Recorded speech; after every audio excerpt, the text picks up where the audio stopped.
డైరెక్ట్గా సుప్రీంకోర్టే చెప్పారండి.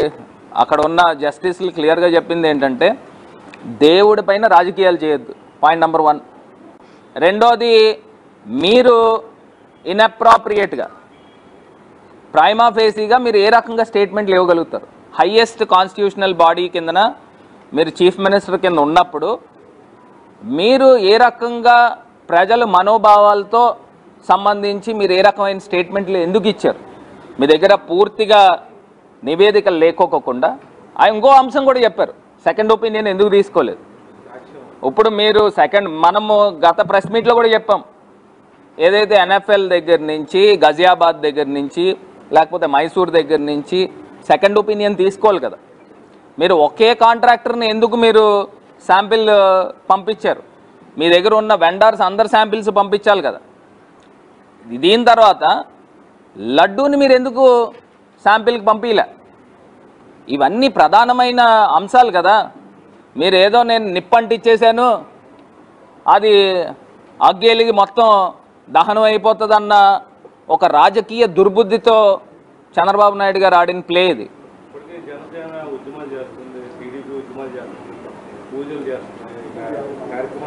అంటే ఇక్కడ మనకు అర్థమవుతుందండి, ఇప్పుడు చంద్రబాబు నాయుడు గారు వాడందంటూ ఏం లేదు, అన్నీ వాడేశారు. లాస్ట్ టైం మనం చూసాం, ఆఖరికి ఏడుపు అస్త్రం కూడా వేస్తాడు.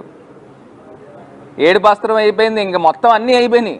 ఇంకా ఆఖరికి ఫైనల్గా దేవుడి యొక్క అంశాన్ని రాజకీయాల్లోకి తీసుకొచ్చి వాడుకుని చేద్దాం అనుకున్నాడు. అదేమైంది? భస్మాసుర హస్తం అయిపోయింది.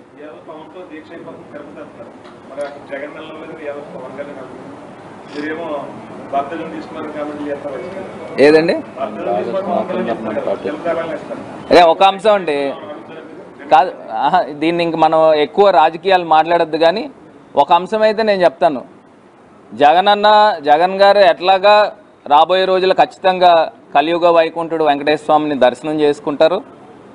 ఇవన్నీ కూడా ప్రజలకి అన్నీ కూడా కరెక్ట్గా తెలుస్తాయి సరైన సమయంలో.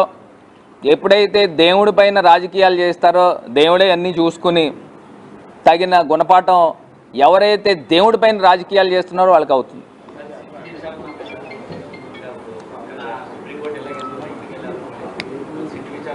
సిట్ వాయిదా పోయింది కదండి. అంటే 3వ తారీఖున సుప్రీంకోర్టు యొక్క జడ్జిమెంట్ ఉండొచ్చు.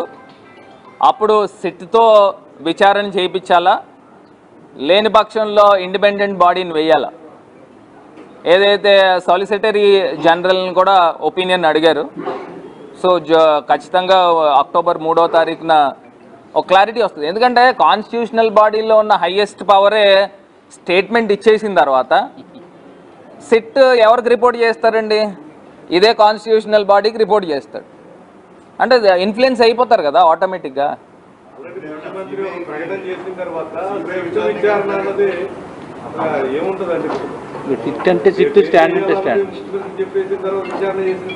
అదే అది కూడా సుప్రీంకోర్టు పరిగణనలో తీసుకుంది.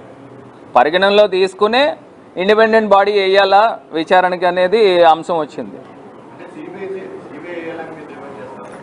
ఏమండి ఇప్పుడు ఆల్రెడీ కోర్టులో బాల్ ఉంది. వాళ్ళు ఏ నిర్ణయం తీసుకుంటారో ఆ నిర్ణయానికి మేము లోబడి ఉంటాం.